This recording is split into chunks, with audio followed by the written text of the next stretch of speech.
उसकी बेटे अभी भी जिंदा है, उसे समाधि से निकलते ही वो माँ कह के पुकारेगा। इसीलिए वो अपने बेटे को समाधि से बाहर लाती है।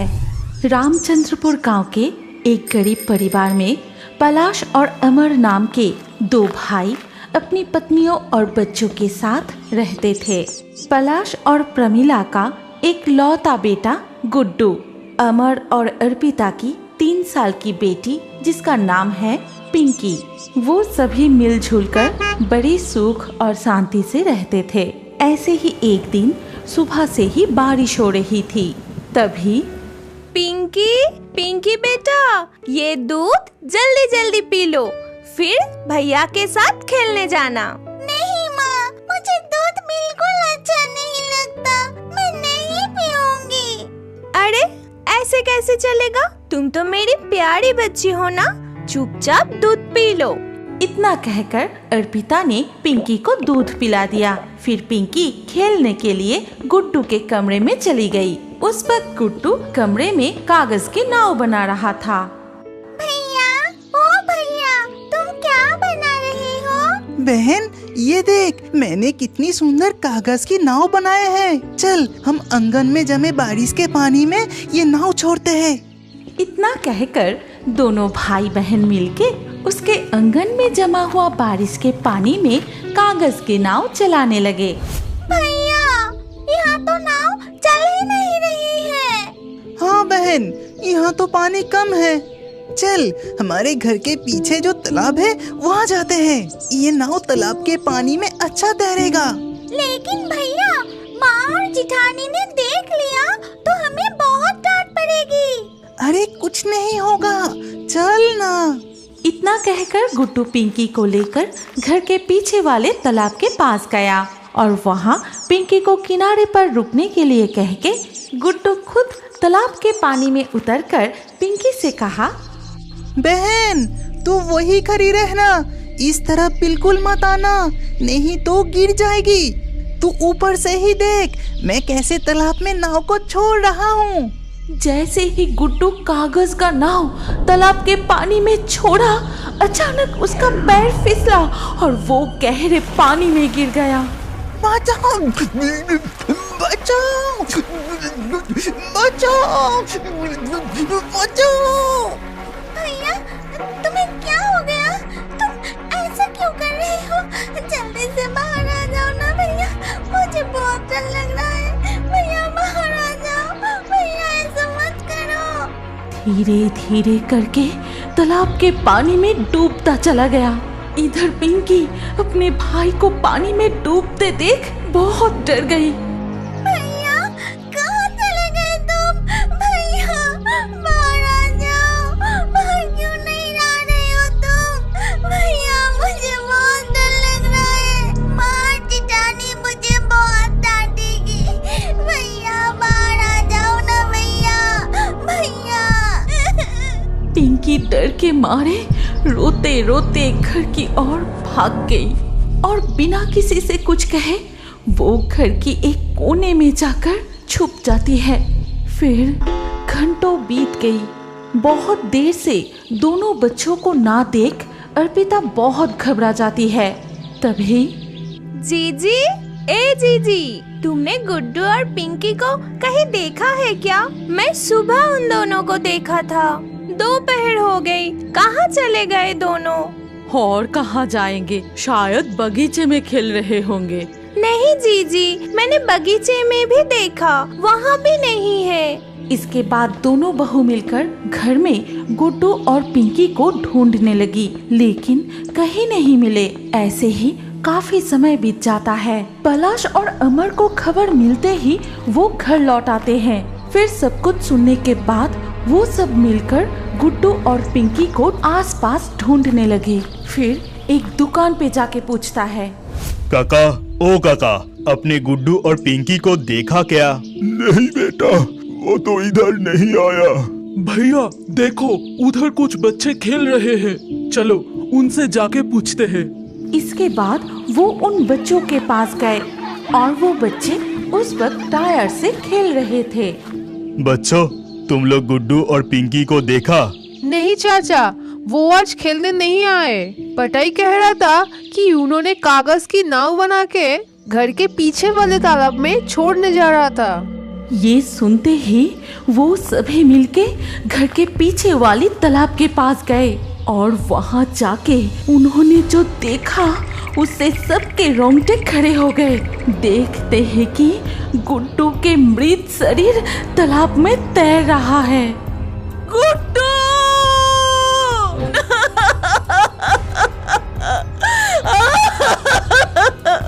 ये क्या हो गया? ये क्या हो गया माया? ये क्या हो गया? सभी तालाब के किनारे रो पड़ते हैं। रोने की आवाज सुनकर गांव के लोग भी वहां इकट्ठा हो गए और गुड्डू के शव को तालाब के पानी से बाहर निकलकर आंगन में लिटा दिया। गुड्डू, आंखें खोल बेटा, उठ बेटा, तुझे कुछ नहीं हुआ, तुझे कुछ नहीं हुआ है बेटा। मेरी पुकार से वो जरूर उठेगा, आंख भी खोलेगा, देखो अभी उठ जाएगा। उठ बेटा, उठ गुड्डू, उठ जा बेटा, बहुत देर हो गया है, अब खाना खाने चल। उठ जा बेटा, उठ। जी खुद को संभालो, हमारा गुड्डू अब नहीं रहा, वो कभी भी नहीं उठेगा। जी। चुप, बिल्कुल चुप, उसे कुछ नहीं हुआ, उसे कुछ नहीं हुआ। तभी गांव के एक आदमी कहता है कि नहीं, हमें और देर करना सही नहीं होगा। शाम होने से पहले हमें सारे क्रियाक्रम कर लेना चाहिए। चलो बच्चे को आप चौबाड़ी की जंगल में ले जाते हैं।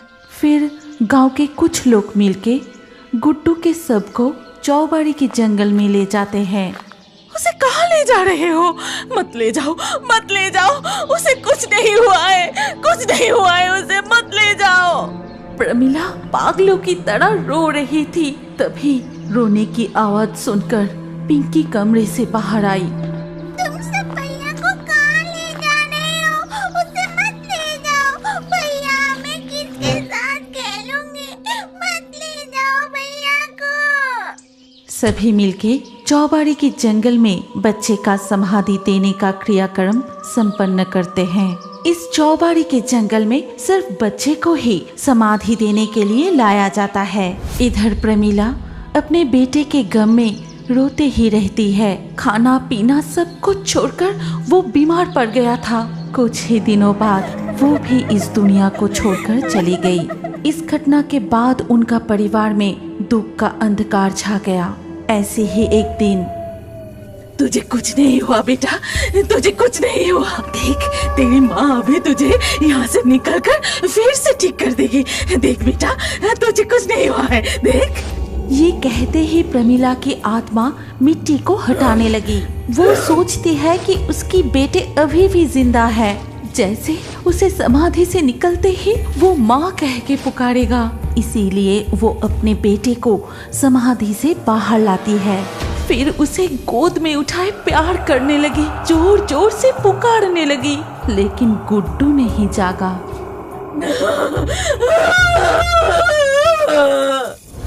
ऐसे ही एक दिन रात को जब पिंकी अपनी माँ के पास सो रही थी। बहन, ए बहन, बहन। भैया तुम आ गए, लेकिन इतने दिनों से तुम कहाँ थे और इस समय तुम कहाँ से आ रहे हो? मैं चौबाड़ी की जंगल में था। आ, मेरे साथ आ, हम दोनों वहाँ खूब खेलेंगे और बहुत मजे करेंगे। लेकिन इतनी रात को मैं जाऊंगी तो माँ बहुत डांटेगी।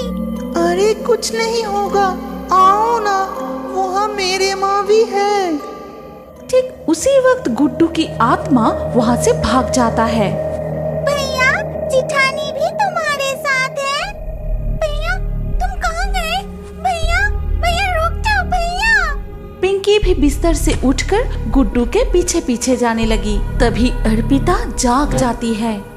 पिंकी, ए पिंकी, कहाँ जा रही है तू? इधर आ, इधर आ। माँ, भैया मुझे खेलने के लिए बुला रहा है, चौबाड़ी की जंगल में। पता है वहाँ जिठानी भी है। पिंकी के मुंह से ऐसी बात सुन के अर्पिता बहुत डर जाती है। फिर अपनी बेटी को गले लगा लेती है। कोई नहीं है वहाँ, कोई नहीं। तू कहीं नहीं जाएगी, तू हमेशा मेरे पास रहेगी। वो तुझे बहुत प्यार करते थे बेटा, इसीलिए वो तुझे भी बुला रहे हैं। इसके बाद से गांव के लोगों को रात को चौबाड़ी के जंगल में एक माँ और बेटे को घूमते हुए दिखाई देने लगे। कभी वो दोनों रोते हैं तो कभी बेटा अपनी माँ को गले लगाकर जोर जोर से हंसता है। शिवली 6 साल की एक छोटी सी शांत प्यारी लड़की थी। वो पुस्ता गांव में अपनी मामा मामी के साथ रहती थी। पिछले साल एक दिन जब वो अपने माता पिता के साथ पुस्ता गांव में अपने मामा के घर जाने के लिए तैयार हो रहा था। ए जी, तुम तैयार हुए? जल्दी करो। अरे अरे, मायके जाने के लिए कितना उतावला हो रही है। चलो चलो, मैं तैयार हूँ। आ शिवली, पापा के हाथ पकड़। इसके बाद वो एक बस में बैठ गए और बस चलने लगी। Ticket ticket. ए भाया, किधर जाना है? पुस्ता गांव। 2 टिकट दीजिए। और बच्चे का टिकट लगेगा?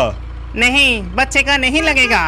ये लीजिए 2 टिकट। फिर बस तेज गति से चलने लगती है, लेकिन ठीक उसी वक्त अचानक इस दुर्घटना के परिणाम स्वरूप शिवली के जीवन में सबसे बड़ी दुर्घटना घट जाती है। उसने अपनी माता पिता को खो दिया और अब अपने मामा मामी के साथ रहती है। हे शिवली, अब तक तेरी झाड़ू लगाना नहीं हुआ? जी मम्मी जी, अभी हो जाएगा। सारे कपड़े अब तक पड़े हुए हैं। जाके तालाब के पानी से धोकर ला। अरे जल्दी से काम कर। शिवली कपड़े लेकर तालाब के घाट पर गई और वहां जाके वो सारे कपड़े धोने लगी। ओहो, कितने सारे कपड़े! ये धोते धोते मैं पूरा थक गई। नहीं, मैं जल्दी से काम खत्म कर लेती हूँ, नहीं तो मामी मुझे डांटेगी। घर लौटते समय उसने एक पेड़ देखा जिसमें बहुत सारे शिवली के फूल खिले हुए थे। फिर उसने कपड़े के बाल्टी नीचे रख दी। उसे अपनी माँ के साथ बिताए हुए हर पल याद आने लगी। जिस दिन उनके घर के आंगन की शिवली के पेड़ में बहुत सारे शिवली फूल खिले थे, उसी पेड़ के नीचे दोनों बैठे थे।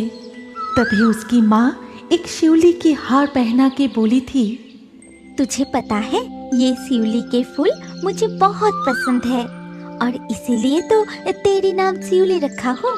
जब पेड़ शिवली फूलों से भर जाती है तब लगता है कि पेड़ को ही गले लगा लो, और इसीलिए तो मैं अपनी प्यारी बेटी को इस तरह गले लगा के प्यार करती हूँ, ठीक इसी तरह। इसमें कितने सारे शिवली फूल खिले हैं।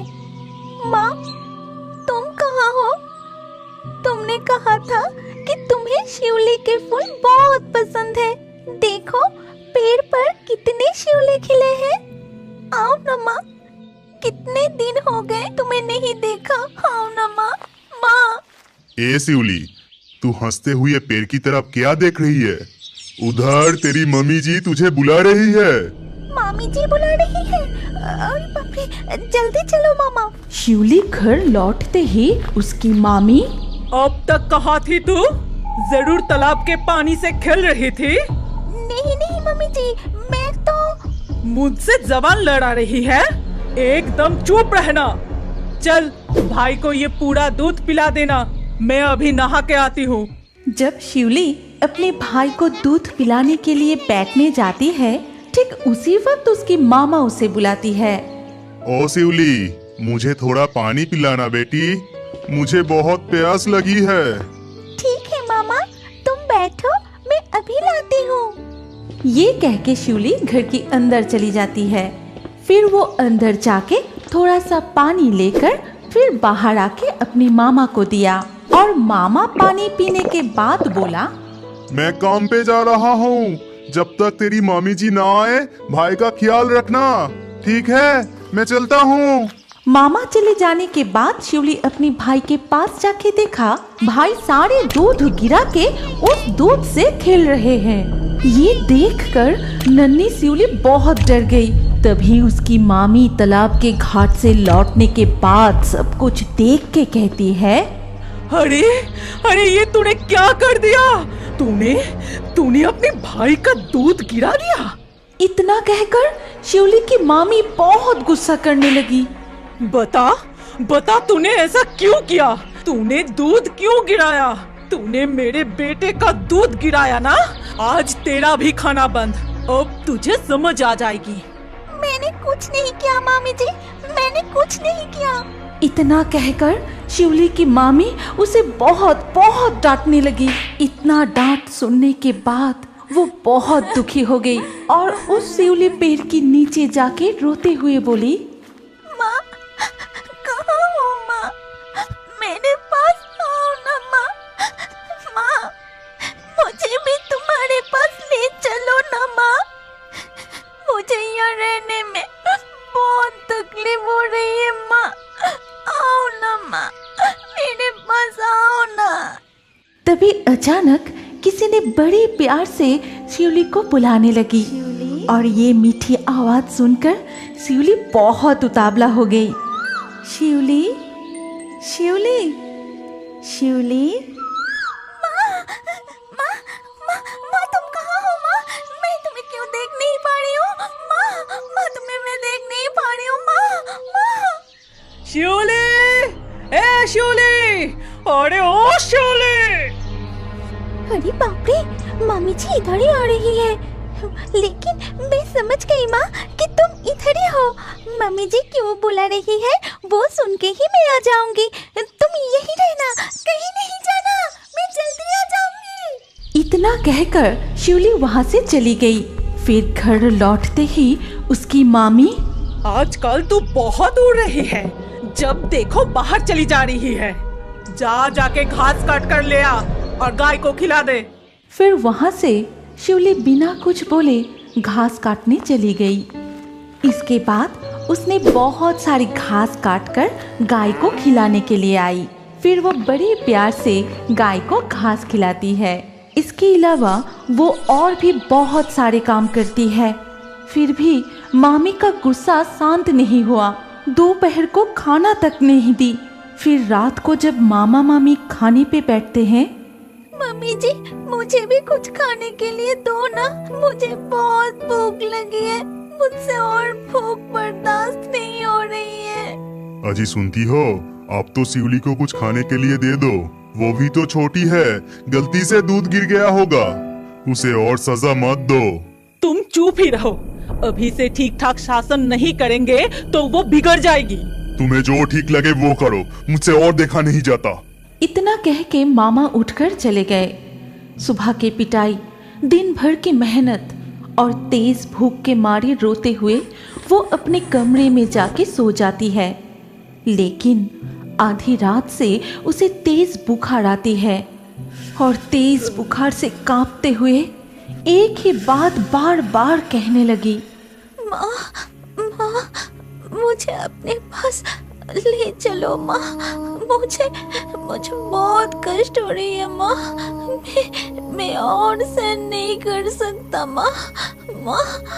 सुबह होने से पहले शिवली फिर से वो मीठी पुकार सुनती है, शिवली, शिवली, शिवली। माँ तुम आई हो माँ? क्या तुम मुझे ले जाने के लिए आई हो माँ? कहाँ हो माँ? ओ शिवली, आ बेटी मेरे पास आ शिवली, शिवली।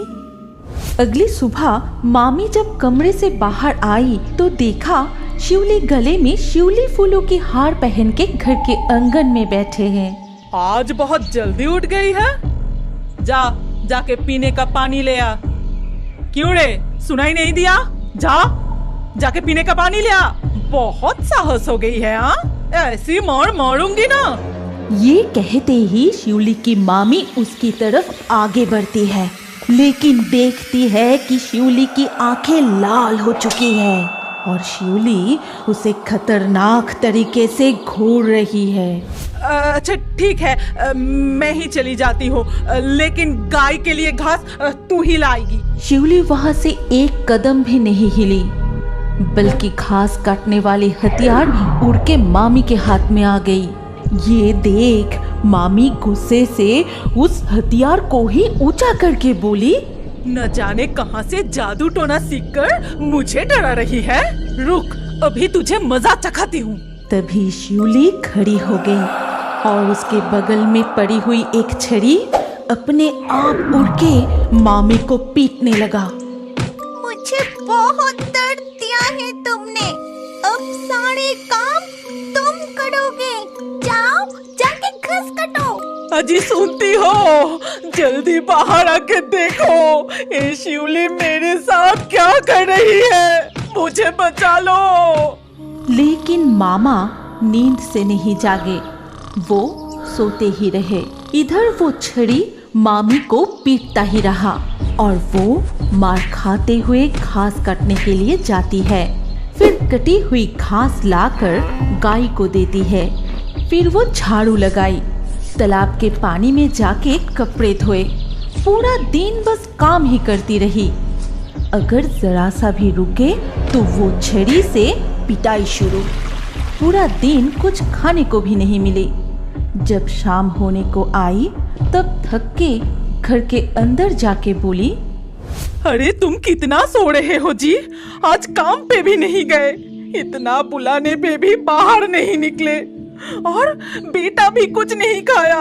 इधर काम करते करते और छड़ी की पिटाई खा खा के मेरे पूरे शरीर में दर्द होने लगा है। पूरा दिन मैं भी कुछ नहीं खाया, भूख से मुझे चक्कर आ रही है। क्या बोल रही हो? मैं इतनी गहरी नींद में था। ये तो बिल्कुल ठीक नहीं है। वैसे भी ये हुआ कैसे? तुम्हें इस तरह कौन पीटा और शिवली कहाँ है? और कहाँ जाएगी? पूरा दिन मुझे पीट के अब खुद की कमरे में गई है। फिर जाके तुम्हारे पास आने की फुर्सत मिली है, नहीं तो मुझे पीट पीट के मार ही डालता। ऐसा क्या? चलो तो देखे। फिर वो दोनों शिवली के कमरे की तरफ जाते हैं। अंदर जाके देखी कि शिवली कमरे में नहीं है। तब वो दोनों घर के आसपास भी ढूंढने लगे और ढूंढते हुए तालाब के रास्ते में देखता है उस शिवली के पेड़ के नीचे शिवली लेटी हुई है। उसकी आंखें बंद है, गले में शिवली के हार, उसकी पूरे शरीर फूलों से ढकी हुई है और चेहरे पे है एक प्यारी सी मुस्कान। और ऐसी मुस्कान तब चेहरे पर आती है जब कोई किसी अपने को देखते हैं। ये क्या? वो तो पेड़ के नीचे सो रही है। सो रही है? जल्दी से जगाओ उसको, मुझे इंसाफ चाहिए। ये क्या? शिवली का शरीर लकड़ी के जैसा सख्त और बर्फ जैसा ठंड हो गया। अरे ये तुम क्या कह रहे हो? तो फिर पूरे दिन उसकी आत्मा जाने से पहले मुझे इस तरह से सबक सिखा के गए। अरे बाप रे, अरे बाप रे। और शायद आज के बाद से उसे कभी भी अपनी माँ के प्यार से दूर नहीं रहना पड़ेगा। क्या अब बड़े होकर भी कार्टून देखना पसंद करते हैं? तो अपना नाम कमेंट करें और हमारे पिछले वीडियो से लाकी ड्रॉ में चुने गए नाम है बिट्टू, अंकिता, अब्दुल, राहा, मनिका, अजय, मोनी, प्रीति, निखिल, सुबल, अनिल, स्नेहा, मनीषा, सागर। जिन दर्शकों ने हमारे चैनल को सब्सक्राइब करके फिर कमेंट में अपना नाम लिखा, हमारे अगले वीडियो में उन्हीं के नाम चुने जाएंगे। इसीलिए फेयरी टून्स यूट्यूब चैनल को जरूर सब्सक्राइब करें और स्क्रीन पर आई हमारी अगली कहानी भी देखें। उसमें भी आपका नाम हो सकता है। अगर नाम नहीं आया तो अगले वीडियो में आपका नाम लिख दीजिए। सोच क्या रहे हैं? जल्दी से क्लिक करके देखिए।